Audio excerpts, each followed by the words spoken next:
السلام عليكم ورحمة الله وبركاته.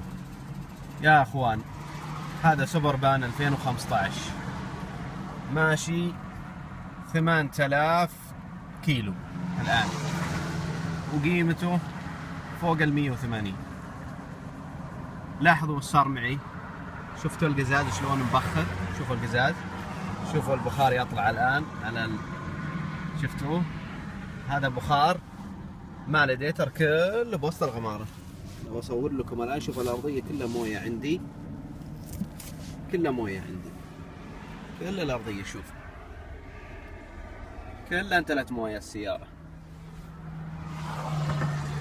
بالله هذا يستاهل السعر الخيالي،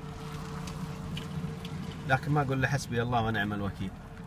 شوفوا شلون القزاز الآن، شوفوا حرارة الموتر تعدت شوية النص، بس عشان وقفت الآن أبى أغلقه ما ينقص. أنا ماسك خط مسافر، لا حول ولا قوة إلا بالله.